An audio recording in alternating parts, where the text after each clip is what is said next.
Myself, Deepak Kumar. I am resource person of Gyan Stream International School, Sigriyama, Patna. Our school vision is education with culture.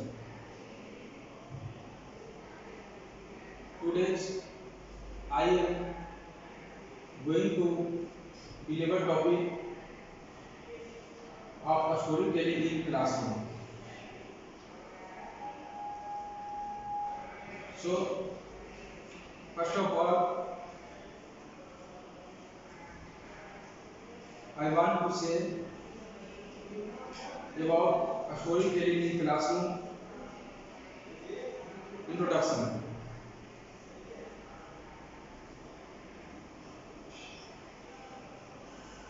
Correct history teaching means not only providing the people a background of historical knowledge, but also an insight into the meaning and significance of history and the ability to continue each study for himself. हम बात करते हैं आधुनिक शिक्षा की। इस शिक्षा में आधुनिक शिक्षण शास्त्र मेथोडोलॉजी की उत्पत्ति कॉग्निशियस व रूसो विचारों से ही मानी जाती है। रूसो स्वयं इस क्षेत्र में लॉक तथा अन्य शिक्षाविदों के विचारों से प्रभावित हुआ था। बात है 18वीं शताब्दी में रूसो ने शिक्षण में सुधार लाने के लिए विभिन्न विचार प्रदान किए थे, जिनमें विचार कुछ इस प्रकार है कि प्रकृति के सृष्टा के यहाँ से प्रत्येक वस्तु अच्छी आती है, परंतु मनुष्य के हाथों में आकर वह विकृत हो जाती है। उसने यह प्रतिपादित किया है कि प्रकृति मनुष्य तथा वस्तुएं महान शिक्षक हैं। हमारा प्रकृति पर नियंत्रण नहीं है, अतः हमें अन्य दो को शैक्षिक प्रक्रियाओं में महत्वपूर्ण स्थान प्रदान करना चाहिए। ऐसा करके ही हम शिक्षा को प्रकृति से अनुकूल बना सकते हैं। रूसो के पेस्टालॉजी ने इस क्षेत्र में महत्वपूर्ण कार्य किया। उसने 1800 से 1825 तक अपने सिद्धांतों एवं विचारों को व्यवहारिक रूप प्रदान करने में अथक प्रयास किए। उसने बालक को स्वाभाविक विकास पर आधारित कर शैक्षिक प्रक्रिया को संगठित कार्य कर और नाज रूटीन में परिवर्तन करने का प्रयास किया। उनके कार्यों में आधुनिक शिक्षण विधियों का सूत्रपात भी किए। उनके अनुयायियों ने उनके विचारों एवं कार्यों का प्रसार यूरोप तथा अमेरिका तक किए। आधुनिक शिक्षा दर्शन नवीन मनोविज्ञान तथा नवीन वैज्ञानिक प्रक्रियाओं पर आधारित है। यह दर्शन केवल बालक को महत्व प्रदान करता है, साथ ही साथ सीखने की प्रक्रिया को गतिशील या सक्रिय मानता है। यह बालक की वैयक्तिक तथा सामूहिक दोनों प्रकार की रुचियों को महत्व प्रदान करता है और शिक्षा में अनुभवों की पुनर्रचना तथा पुनर्गठन की सतत प्रक्रिया के रूप में देखता है। यह शिक्षण को सीखने के निर्देशन गाइडेंस ऑफ लर्निंग के रूप में देखते हैं। अब हम बात करते हैं शिक्षण विधि का अर्थ की मीनिंग ऑफ टीचिंग मेथड। परंपरागत रूप से जब हम शिक्षण विधियों के विषय में बातचीत करते हैं तो हमारा अभिप्राय यह होता है कि शिक्षक क्या करते हैं, परंतु आधुनिक युग में शिक्षण विधियों के साथ जो टर्म जो दिया हुआ है प्रयुक्त किए जाते हैं, वे छात्रों की सीखने की क्रियाओं लर्निंग एक्टिविटीज का वर्णन करते हैं। उदाहरण स्वरूप देख सकते हैं, जब हम लोग क्लास में है जो कि वर्ग में वाद विवाद विधि करते हैं, जो कि learning discussion method, laboratory method, inductive method and deductive method और प्रोजेक्ट मेथड। ये तरह तरह के विधियों के आधार पर हम लोग यह समरूपता पाते हैं कि प्रत्येक पद इस बात को व्याख्या करता है कि शिक्षक क्या करना चाहते हैं, परंतु यथार्थ यह है कि शिक्षक केवल इन क्रियाओं को निर्देशित करते हैं। जब यह कहा जाता है कि शिक्षक आगमन विधि का इंडक्टिव मेथड का प्रयोग कर रहे हैं, तब इसका अभिप्राय यह है कि आगमन विधि से शिक्षण कर रहे हैं, आगमन प्रक्रिया का निर्देशन कर रहे हैं। आगमन केवल छात्रों की क्रिया है, न कि शिक्षक की क्रिया है। इस दृष्टि से थट एवं गैरवेरिच ने शिक्षण विधि को इस प्रकार परिभाषित किए हैं। विधि प्रक्रियाओं का यह सुपरिभाषित संरचना है जिसमें परिस्थितियों की मांगों के अनुसार विभिन्न प्रविधियां तथा युक्तियां निहित होती है। ये method is a well defined pattern of the procedures within which a variety of techniques and devices may appear as circumstances may require। Third and गैरवेरिच का ये कहना है। Foundation of method of secondary, इस दृष्टि से इन लेखकों की प्रयोगशाला विधि, बिनेट का योजना विधि आदि का शिक्षण विधियों के अंतर्गत ही रखा जाता है। उपरोक्त विवेचन से यह स्पष्ट होता है कि शिक्षण विधि कार्य का वह सामान्य योजना है जिसका निर्धारण किसी विशेष शैक्षिक परिणाम या उद्देश्य की प्राप्ति के लिए किया जाता है। अतः शिक्षण विधि शैक्षिक उद्देश्यों से संबंधित है। दूसरे शब्दों में हम कह सकते हैं कि शिक्षण विधि वह मार्ग है जिसके द्वारा शैक्षिक उद्देश्यों की प्राप्ति के लिए कार्य किए जाते हैं। शिक्षण विधि के ही अंतर्गत कुछ ऐसे पद भी प्रयुक्त किए जाते हैं जो उदाहरण स्वरूप यह है कि व्याख्यान विधि, लेक्चर मेथड, प्रदर्शन विधि, डेमोन्स्ट्रेशन मेथड, प्रश्न विधि, क्वेश्चन मेथड। ये पद इस बात की ओर संकेत देते हैं कि शिक्षक क्या करना चाहते हैं, बताना चाहते हैं, कहना चाहते हैं, प्रश्न करना चाहते हैं या दिखाना चाहते हैं या स्पष्ट करना, एक्सप्लेनिंग या प्रदर्शन करना या वस्तुतः युक्तियां हैं। इनके द्वारा शिक्षक कार्यों को सीखने की प्रक्रिया को अग्रसर करते हैं। अतः इनको शिक्षण विधियों के रूप में नहीं माना जाना चाहिए, ये शिक्षक विधि न होकर प्रविधियां हैं। शिक्षण विधि एवं प्रविधि में सामान्य अंतर क्या है? तो सामान्य अंतर यह है कि विधि का एक सामान्य संरचना जो पैटर्न होती है, प्रविधि की सामान्य संरचना विधि या संरचना पर निर्भर होती है। विधि का अपना स्वतंत्र अस्तित्व होता है, प्रविधि का स्वतंत्र अस्तित्व नहीं होता है, बल्कि वह विधि पर निर्भर होती है। Method of used in history teaching, इतिहास शिक्षण में प्रयुक्त होने वाली शिक्षण विधियां। तो कुछ इतिहास शिक्षण में प्रयुक्त होने वाली शिक्षण विधियां इस प्रकार है। इतिहास शिक्षण की कोई एक विशेष विधि नहीं है, इसका शिक्षण विभिन्न ढंगों एवं साधनों के प्रयोग से किया जाता है। इसका मुख्य कारण यह है कि इतिहास एक ऐसा व्यापक विषय है जिसे विभिन्न विधियों एवं प्रविधियों तथा ढंगों का प्रयोग करना पड़ता है। इस दृष्टि में निम्नलिखित विधियां प्रयोग किया जा सकता है जो इस प्रकार है। सबसे पहला आता है जो हम लोग बात करते हैं, आज टॉपिक है story telling in classroom. Classroom में वर्ग में स्टोरी टेलिंग का क्या महत्व है या उस तथ्यात्मक विधि क्या हो सकता है या क्या रहना चाहिए। तो स्टोरी टेलिंग मेथड में पहला है कि कथ्यात्मक विधि में जो कुछ हम करते हैं, जो कुछ हम जो कि अपने बच्चों को सुनाते हैं, तो कहानी कहना, बातचीत करना, भाषण देना आदि का समावेश होता है कथ्यात्मक विधि में। क्योंकि इन सब में वाणी का प्रयोग करना पड़ता है। छोटी कक्षाओं में की बात करें तो कहानी कहना ही इतिहास सिखाने का सर्वोत्तम विधि, जैसे में प्लेटो ने भी इस विधि को छोटे बालकों के लिए लाभप्रद एवं उपयुक्त बताए हैं। बालक स्वभावतः कहानी प्रिय होते हैं, है ना। इसमें कहीं कोई अतिशयोक्ति नहीं है कि वह है जो कि बालक कहानी प्रिय नहीं होती। कल्पना की उड़ान में उनकी बहुत सी नैसर्गिक प्रवृत्तियों को विकास होता है।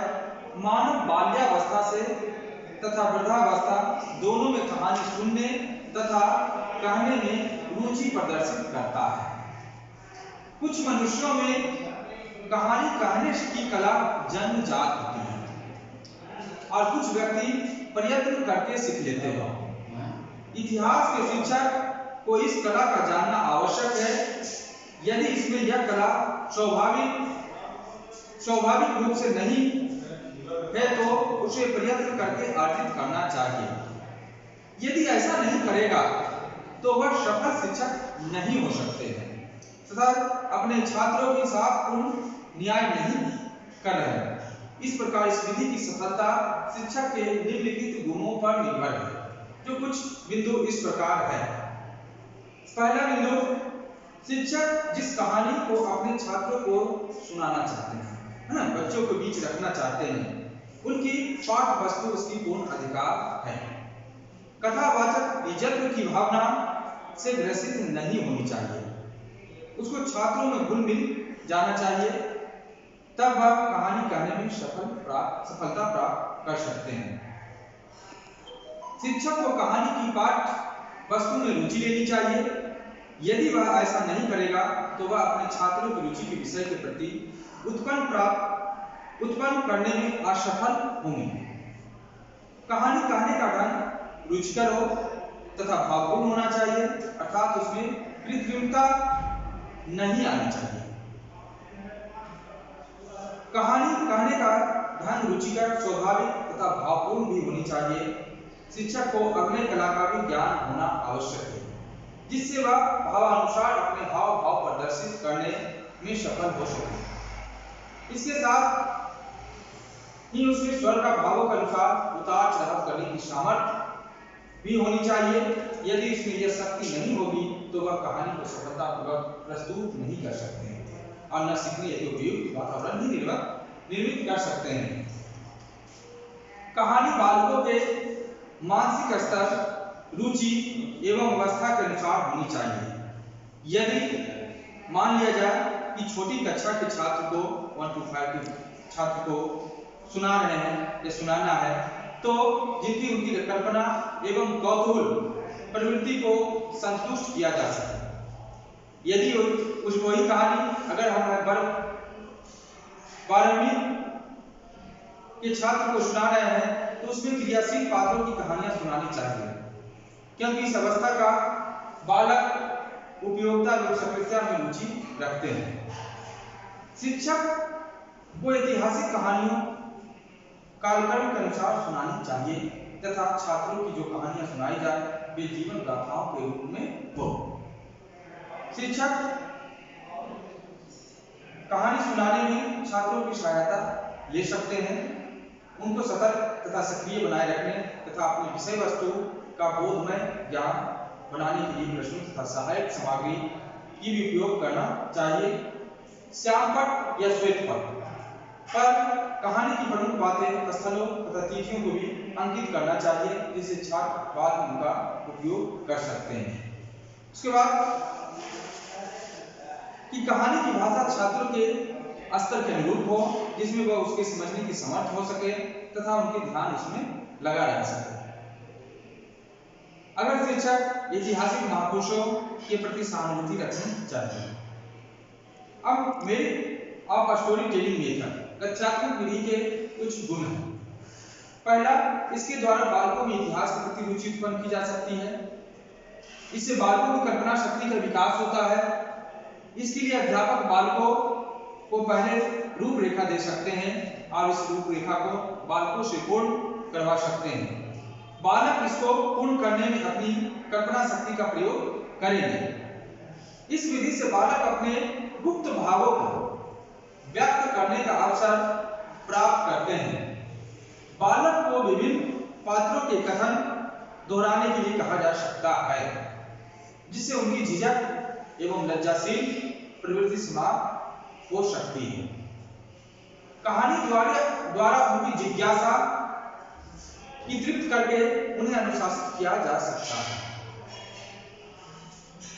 महान जानस का इस पर एक विचार है कि इससे बालकों में नैतिक गुणों का विकास होता है, क्योंकि वे नैतिक पुरुषों की कहानियां पढ़ते एवं सुनते हैं, अतः उनके कार्यों की स्वतः ही बालकों पर प्रभाव पड़ता है। इस अवस्था में उनमें अनुकरण करने की स्वाभाविक प्रवृत्ति होती है, अतः वे अपना चरित्र उनके अनुसार बनाने के प्रयत्न करते हैं।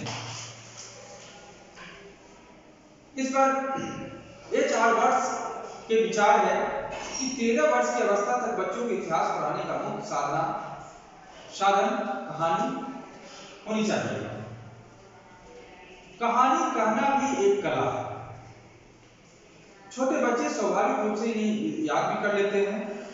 बालक नायक पूजक होते हैं। वीर गाथाएं कुतूहल जागृत करता है, संवेगों को गतिशील बना देती है और बालक को सक्रिय कर देती है। साधारणतः छोटे बालक पढ़ने में रुचि नहीं लेते और पढ़ने के नाम से जी भी चुराते हैं। अतः हम लोग कर सकते हैं कि पाठ्य पुस्तक को कहानी के रूप में भी प्रस्तुत कर सकते हैं, जिसमें शिक्षण में स्वाभाविक प्रवृत्ति का प्रोत्साहन मिलता है।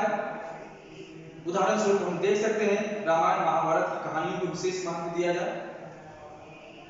आग की खोज की कहानी, मनुष्य की खोज की कहानी, छोटे बच्चों की कहानी को सार्थक बनाने का स्पष्टीकरण के लिए चित्रों, मानचित्रों, फोटो की सहायता भी ली जा सकती है। गौतम बुद्ध, अशोक, कौरव एवं पांडवों की कहानियां को चित्र की सहायता से अधिक बोधगम्य बना सकते हैं। Next point, types of stories, कहानियों के प्रकार। तो कहानी मूल रूप से कहानी 3 प्रकार के होते हैं। पहला वास्तविक कहानी, रियल स्टोरी। संसार में घटित होने वाली घटनाओं के तथ्यों के आधार पर लिखी हुई कहानियों को वास्तविक कहा जाता है। इनसे हम बच्चों के चरित्र का निर्माण करा सकते हैं। सामाजिक अध्ययन के शिक्षण में ऐसी कहानियों को ही प्रधानता देनी चाहिए। सेकंड, काल्पनिक कहानी, वर्चुअल स्टोरी। इनका कोई भी वास्तविक आधार नहीं होता है, जो आंशिक रूप से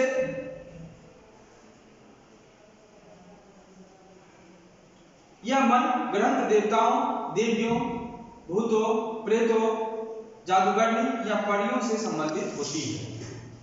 सामाजिक अध्ययन शिक्षण में इन कहानियों के द्वारा भाईचारा, प्रेम, साहस, मातृभावना का विकास किया जा सकता है। इन कहानियों को इस प्रकार सुनाया जाए जिससे बच्चे अच्छी शिक्षा ग्रहण कर सके, उनके मन में भय की ग्रंथियां न बने और उनकी विकास आकुंठित न हो। तीसरा, पौराणिक कथा। पौराणिक कथाएं ऐतिहासिक तथ्यों पर आधारित होती हैं, जो आंशिक रूप में सत्य होती है, परंतु इसकी शुद्धता के लिए विवरण उपलब्ध नहीं हो पाता है। प्राथमिक तथा जूनियर स्तर पर इस प्रकार की कहानियों को सुनाया जा सकता है, क्योंकि इनके लिए अधिक शुद्ध विवरण की आवश्यकता नहीं होती है। उदाहरण स्वरूप फिर हम कहेंगे कि महाभारत एवं रामायण की कथाओं का प्रयोग किया जा सकता है। आगे कथ्यात्मक विधि में सावधानियां, precautions in story telling method. क्या क्या हमें की सावधानियां बरतनी चाहिए, जो कुछ इस प्रकार है कि सावधानियां बरतनी चाहिए।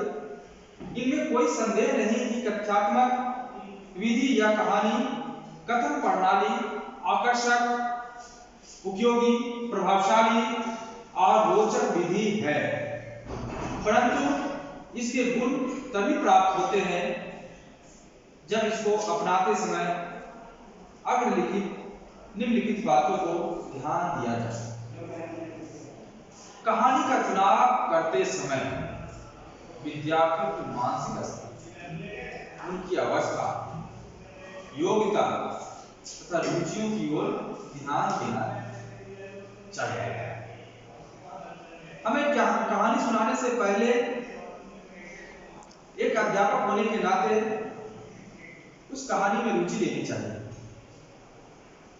उसे कहानी के सभी पक्षों को पहले से पूरा ज्ञान प्राप्त कर लेना चाहिए।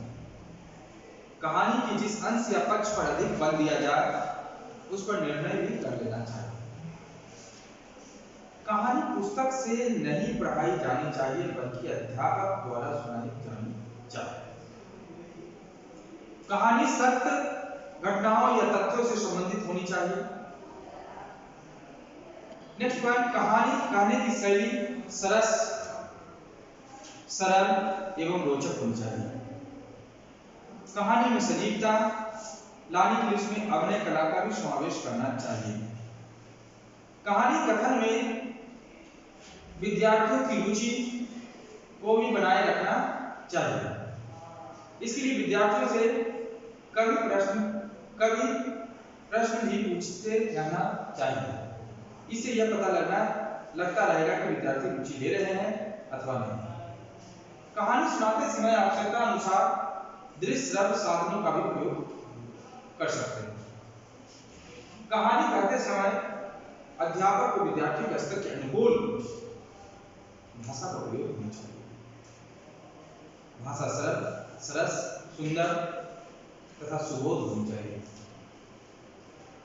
और कहानी के अंत में आवश्यक बिंदुओं को श्याम पट या श्वेत पट पर लिख देना भी शिक्षण की दृष्टि से उपयोगी होता है। इन बिंदुओं से विद्यार्थी स्वयं कहानी का विकास कर सकते हैं। Next point, merit of storytelling method. कहानी विधि के क्या लाभ हैं? तो पहला, सामाजिक अध्ययन से समस्त पाठ वस्तु की कहानियां विधि द्वारा कही जाती है। इसे रुचि विकसित करती है। अपनी रोचकता के कारण कथ्यात्मक या कहानी कथन विधि विद्यार्थियों में इतिहास के प्रति रुचि विकसित करते हैं। इसीलिए सामाजिक अध्ययन शिक्षण में उपयोग सिद्ध होती है। इस प्रकार मनोरंजक एवं आनंददायक क्रिया के रूप में शिक्षा तथा इसके लिए बोझ नहीं है। यह विद्यार्थियों की कल्पना शक्ति को जागृत करती है। कहानी के प्रति बच्चों को स्वाभाविक रुचि होती है। यह रुचि जितना अधिक विकसित होता है उतना ही अधिक उसमें कल्पना शक्ति का विकास होता है। यह विद्यार्थियों की जिज्ञासा को संतुष्ट करती है। जिज्ञासा तथा उत्सुकता बच्चों में स्वाभाविक रूप से होती है। परिणाम स्वरूप उनमें अपने आप अनुशासन की प्रवृत्ति जागृत होती है। वह विद्यार्थियों को रचनात्मक क्रियाओं को करने के लिए प्रेरणा प्रदान भी करती है। कहानी विद्यार्थियों को रचनात्मक कार्य की प्रेरणा प्रदान करती है। प्राचीन काल में गुरु तथा शिष्य की कहानी सुनाकर कार्य करने के लिए प्रोत्साहित करते थे। विद्यार्थी उन वस्तुओं को बनाने की रुचि रखते हैं। कहानी में वर्णित वस्तुएं बनाना बच्चों की जिज्ञासा को शांत करने में मददगार होता है। उसके अतिरिक्त कहानी सुनाने के पश्चात उनको कहानी लिखने की प्रेरणा मिलती है। कहानी का लाभ में विद्यार्थियों में सद्गुणों का भी विकास होता है। कहानी के माध्यम से विद्यार्थियों में सद्गुणों का विकास किया जा सकता है। अनुकरण के द्वारा उन गुणों को आत्मसात करने का प्रयास करते हैं। महापुरुषों की कहानियां सुनकर बच्चों में दया, सत्य, प्रियता, वीरता, सद्भावना, अहिंसा, दानशीलता आदि कई गुण उत्पन्न हो सकते हैं। अब कथ्यात्मक विधि की सीमाएं। कथ्यात्मक विधि imitation of storytelling method. इसका है कि सामाजिक अध्ययन की समस्त पाठ्य वस्तु की कहानी विधि के द्वारा प्रस्तुत नहीं की जा सकता है। उच्च कक्षाओं में इस विधि का प्रयोग नहीं किया जा सकता है। इस विधि में बालक पाठ्य वस्तु को कहानी के रूप में प्रस्तुत कर सकता है, परंतु ऐतिहासिक, सांस्कृतिक तथा आर्थिक पक्षों का विश्लेषण तथा विभेदीकरण नहीं किया जा सकता।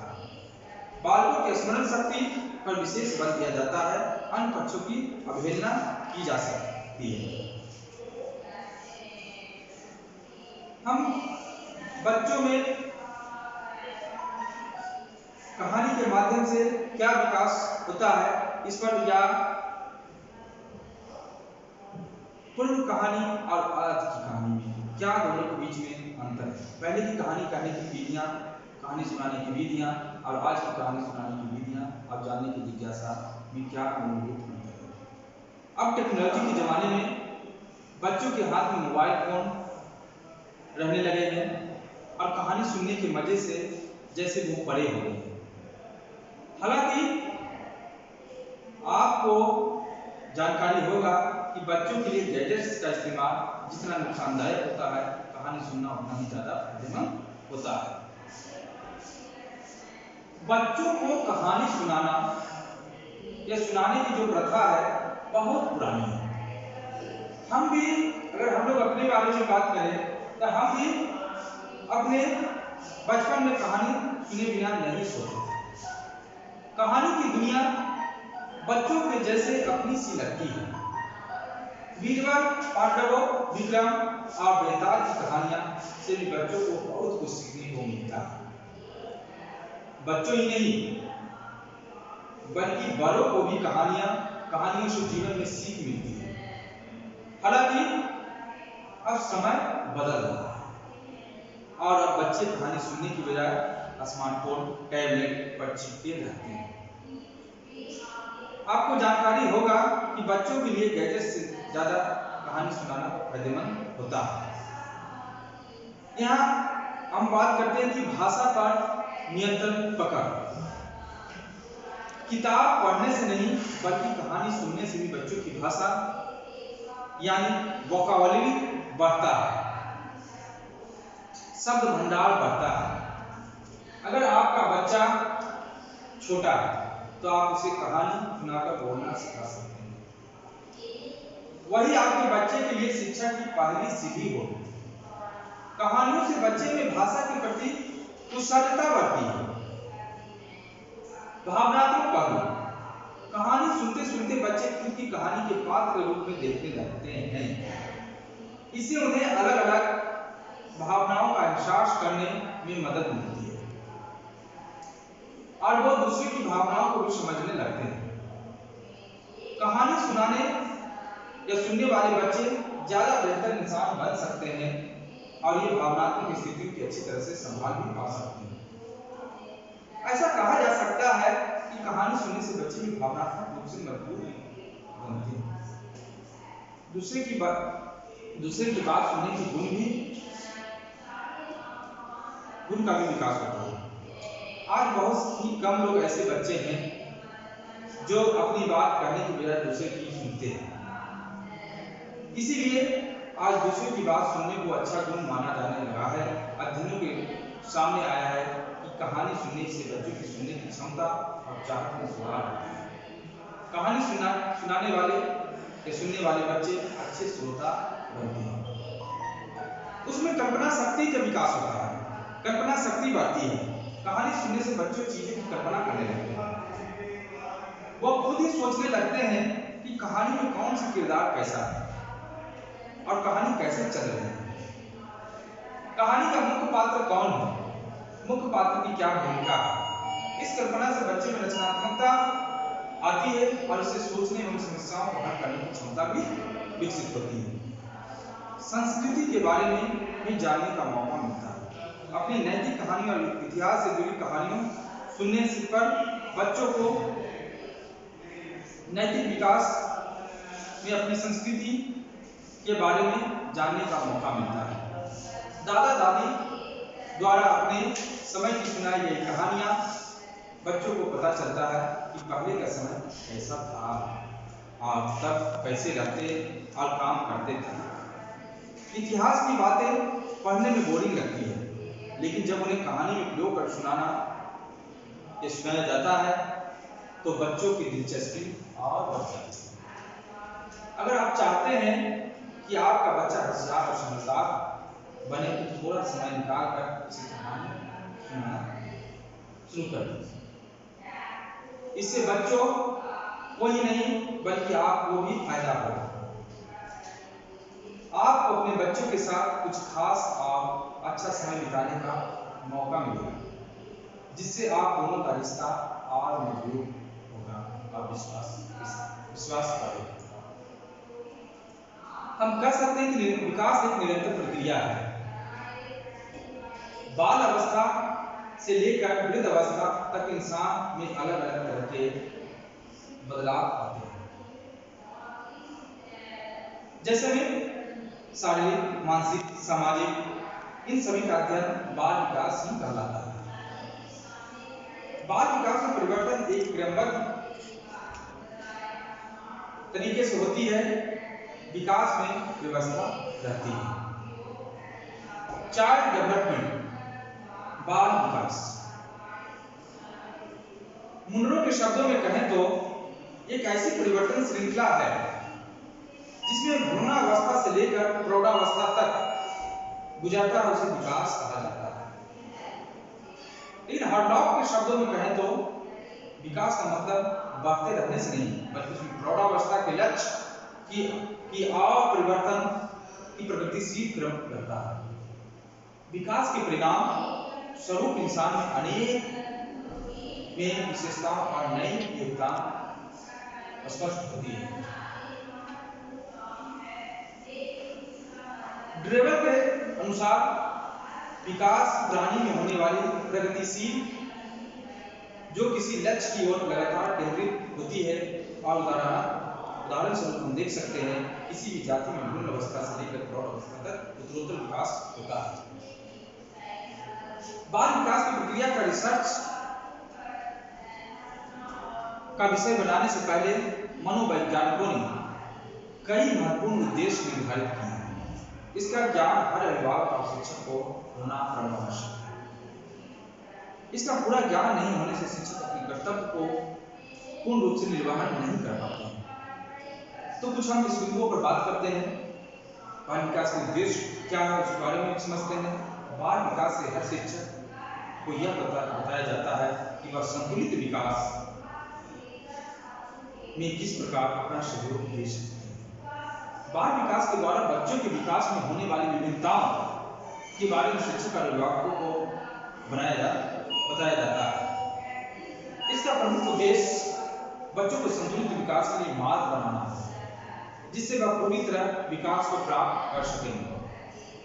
बाल विकास की ऐसी योजना तैयार की जाती है जिसमें उसे व्यक्तित्व में निखार आता है। बाल विकास का उद्देश्य बच्चों को शारीरिक, मानसिक एवं सामाजिक रूप से श्रेष्ठता प्रदान करता है, जिससे राष्ट्र के विकास में योगदान दे सके। इन सबसे यह पता चलता है कि बाल विकास का उद्देश्य बच्चों के लिए हर तरह के विकास के मार्ग खोलना है, साथ ही उनकी बाधाओं को दूर करना, जिससे यह संतुलित रूप से जीवन व्यतीत कर सके और समाज में अपना योगदान दे सके। आइए हम बाल विकास के जो दायरे है उस पर बात करें। मानसिक विकास, पहला हम बात करते हैं मानसिक विकास। तो मानसिक विकास इसके अंदर बच्चों की क्रियाओं के आधार पर बच्चों की मानसिक विकास का अध्ययन किया जाता है। बच्चों में कई तरह के परिवर्तन आने लगते हैं। मानसिक विकास इसके अंदर बच्चों की क्रियाओं के आधार पर बच्चों की मानसिक विकास का अध्ययन किया जाता है। बच्चों में कई तरह के परिवर्तन आने लगते हैं जो मानसिक विभाग में नजर आते हैं, जैसे इसमें स्वाभाविक रूप से गुस्सा आना, नई चीजों का अध्ययन करना, जिज्ञासा आदि। सेकंड में शारीरिक विकास। शारीरिक विकास में भ्रूणावस्था से लेकर प्रौढ़ावस्था तक अध्ययन करना शामिल है, और शारीरिक विकास में आ रही बाधाओं का कारण ढूंढना और उसका हल निकालना ही है जो कि उसका शारीरिक विकास है। सामाजिक विकास, बाल विकास के अंदर भावपूर्ण सामाजिक व्यवहार का अध्ययन किया जाता है। लोगों के प्रति गुस्सा, प्यार व्यक्त करना तथा उनके हिसाब से सही व्यवहार करना संतुलित विकास का उदाहरण है। भावनात्मक विकास, अगर बालक अपनी उम्र के हिसाब से खुद को व्यक्त नहीं कर पाता है तो वो संतुलित विकास नहीं है। उसमें क्रोध, प्रेम, उत्तेजना आदि का अध्ययन किया जाता है। और पांचवा भाषा विकास। बालक अलग अलग तरह के शब्दों का उच्चारण करता है, जिसे 1 से 9 की उम्र तक शब्दोच्चारण 1 से 18 शब्द होनी चाहिए। अगर ऐसा नहीं है तो बाल विकास ठीक से नहीं हो रहा है।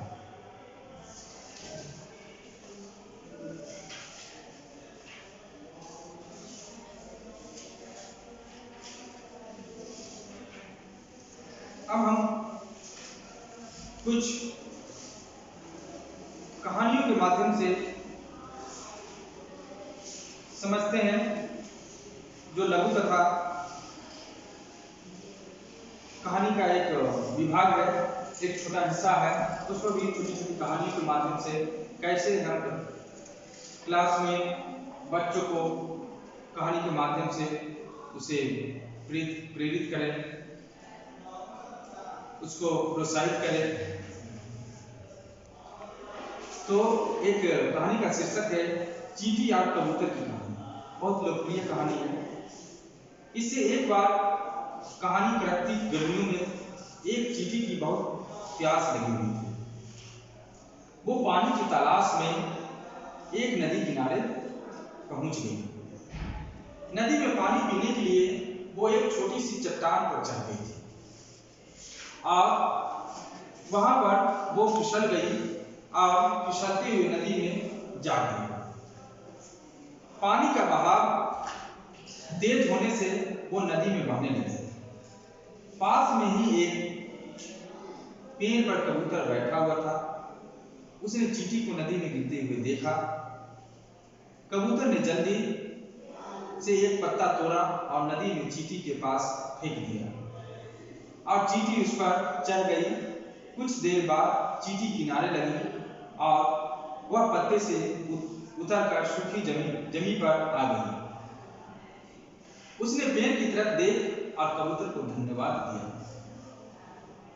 शाम के समय उसी दिन एक शिकारी जाल लेके कबूतर को पकड़ने लगा। कबूतर पेड़ पर आराम कर रहा था और उसको शिकारी के आने का कोई अंदाजा नहीं था। चींटी ने शिकारी को देख लिया और जल्दी से पास जाके उसके पांव पर जोर से काटा। चींटी के काटने पर शिकारी की चीख निकल गई और कबूतर जाग गया और वह उड़ गया। इस कहानी से हमें यही सीख मिलती है या नैतिक मूल्य यह है इस कहानी में भी कि जैसा करेंगे वैसा ही पाएंगे। कर भला तो हो भला। अगर आप अच्छा करेंगे तो आपके साथ भी अच्छा ही होगा। कोई ना कोई आपको भी अच्छा ही करेगा। इसी तरह से दूसरी कहानी में कि किसान और सांप की कहानी। एक बार एक किसान सर्दियों के दिनों में अपने खेतों में से गुजर रहा था। तभी उसकी नजर एक ठंड में सिकुड़ते हुए सांप पर पड़ी। किसान को पता था कि सांप बहुत ही खतरनाक जीव है, लेकिन फिर भी उसने उसे उठाया और अपनी टोकरी में रख लिया। फिर उसके पास उनसे घास और पत्ते डाल दिए ताकि उसे कुछ गर्मी मिल जाए और वो ठंड की वजह से मरने से बच जाए। तब जल्द ही सांप ठीक हो गया और उसने टोकरी से निकलकर उस किसान को काट लिया जिसने उसकी इतनी मदद की थी।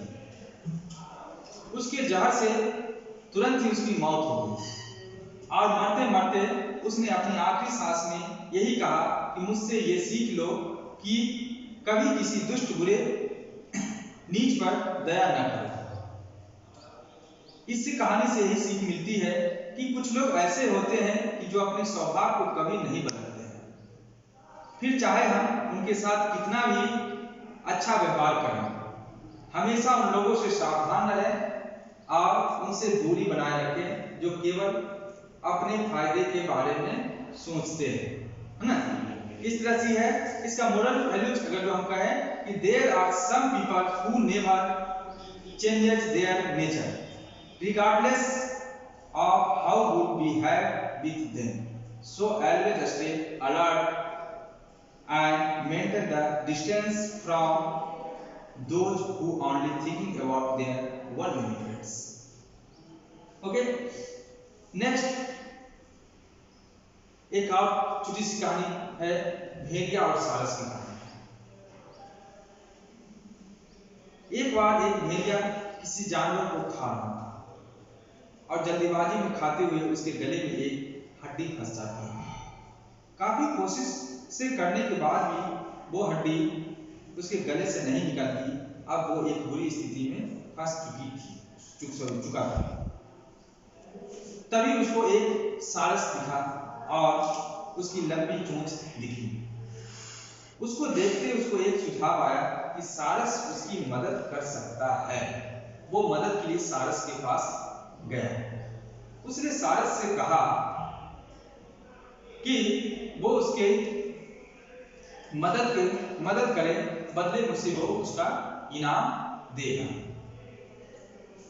पहले तो सारस घबराया कि भेड़ियों के मुंह में अपनी चोंच डाल के निकालने से उसे कोई नुकसान ना हो, पर भेड़िए इनाम देने के लालच में उसने हाँ कर दिया। क्रेन ने जल्द ही हड्डी उसके गले से निकाल दी।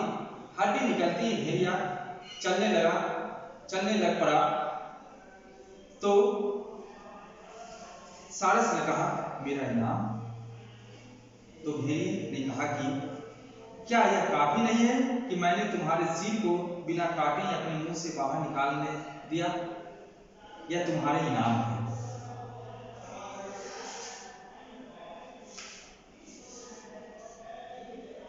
एक बार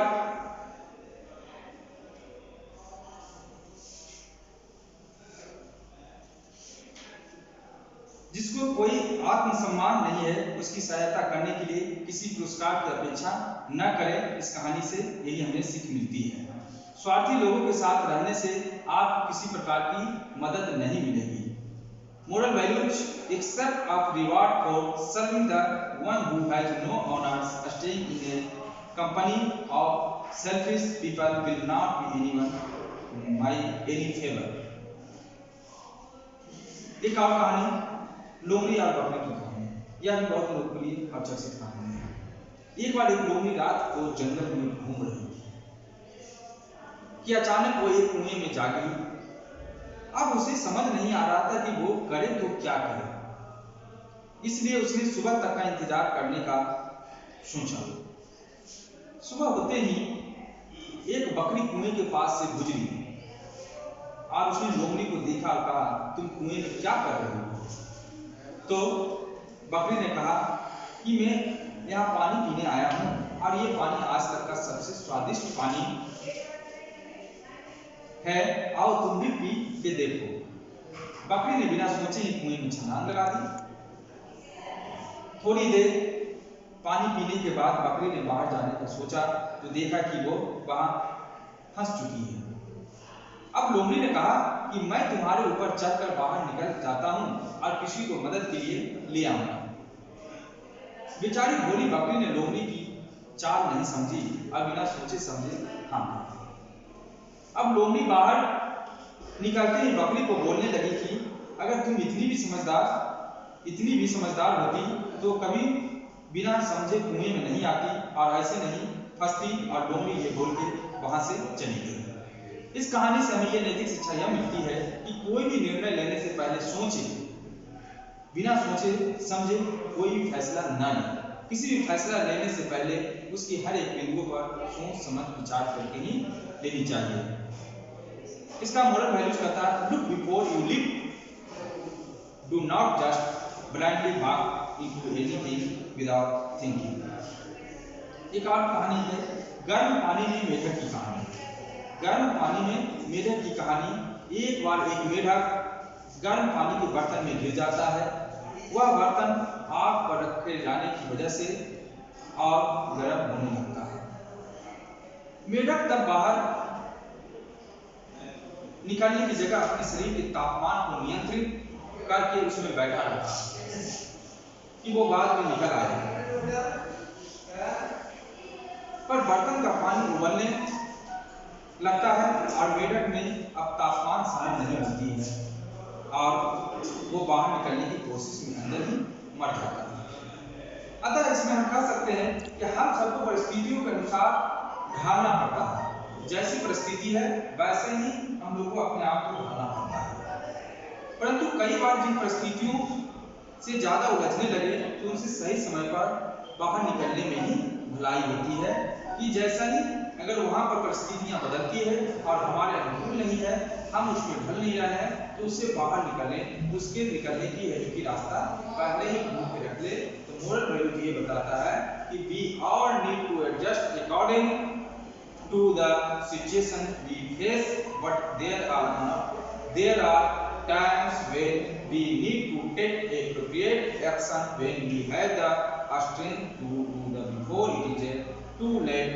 Walk out before you need to jump. एक शेर और चूहे की कहानी। एक बार एक शेर सो रहा सो रहा होता है और एक चूहा उसके ऊपर चढ़ के उसके नींद को भटका